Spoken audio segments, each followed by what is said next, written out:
ഈ കേസിൽ 8ാം പ്രതിയായിരുന്ന നടൻ ദിലീപ് ഇപ്പോൾ കുറ്റവിമുക്തനാക്കപ്പെട്ട ശേഷം ഇറങ്ങി വരികയാണ്. എറണാകുളം പ്രിൻസിപ്പൽ സെഷൻസ് കോടതിയിൽ നിന്ന് ദിലീപ് പുറത്തിറങ്ങി വരുന്നതിന്റെ ദൃശ്യങ്ങളാണ് നമ്മൾ കാണുന്നത്. വിചാരണ കോടതി 8ാം പ്രതി ദിലീപിനെതിരായിട്ടുള്ള ഗൂഢാലോചന കുറ്റം തെളിയിക്കാനായില്ല എന്നതിന്റെ പേരിൽ കുറ്റവിമുക്തനാക്കിയിരിക്കുന്നു. അതിനുശേഷം പുറത്തിറങ്ങി വരുന്ന നടൻ ദിലീപിന്റെ ദൃശ്യങ്ങൾ നമുക്ക് കാണാം. ഇപ്പോൾ ഇതാ ദിലീപ് പുറത്തേക്ക് വരുന്നതിന്റെ ദൃശ്യങ്ങൾ നമുക്ക് കാണാം. ദിലീപിനെതിരെ ചുമത്തപ്പെട്ടിരുന്നത് ഗൂഢാലോചന കുറ്റമായിരുന്നു. പക്ഷേ അത് സംശയാതീതമായി തെളിയിക്കാൻ കഴിഞ്ഞിട്ടില്ല എന്ന് കാണിച്ചാണ് കോടതി ദിലീപിനെ കുറ്റവിമുക്തനാക്കിയിരിക്കുന്നത്.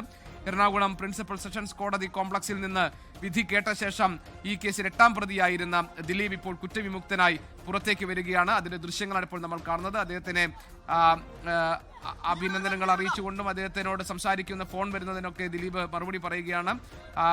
ആരാധകരോട് കൈവീശി കാണിച്ചുകൊണ്ട് ദിലീപ് കോടതി പരിസരത്ത് നിന്ന് പുറത്തേക്ക് വരുന്നതിന്റെ തത്സമയ ദൃശ്യങ്ങളാണ് ഇപ്പോൾ നമ്മൾ കാണുന്നത്. എറണാകുളം പ്രിൻസിപ്പൽ സെഷൻസ് കോടതി പരിസരത്ത് ഞങ്ങളുടെ പ്രതിനിധി വിപിൻ സി വിജയൻ ഉണ്ട് വിവരങ്ങളുമായി. വിപിൻ, ദിലീപ് പുറത്തേക്ക് വരുന്നു. നേരത്തെ അഭിഭാഷകന്റെ ഓഫീസിൽ പോയപ്പോഴും കോടതിയിലേക്ക് എത്തുമ്പോഴും മാധ്യമപ്രവർത്തകരോട് ദിലീപ് ഒന്നും മിണ്ടിയിരുന്നില്ല. ഇപ്പോൾ ദിലീപ് പുറത്തേക്ക് വരുന്നതിന്റെ ദൃശ്യങ്ങൾ ആണ്. നേരത്തെ പോയതുപോലെയല്ല, കുറ്റവിമുക്തനാക്കപ്പെട്ടാണ് ദിലീപ് ഇപ്പോൾ തിരികെ വരുന്നത്. അതിന്റെ ആഹ്ലാദവും സന്തോഷവും ഒക്കെ ദിലീപിന്റെ മുഖത്തും ആരാധകരുടെ മുഖത്തും കാണാൻ കഴിയുന്നുണ്ട്.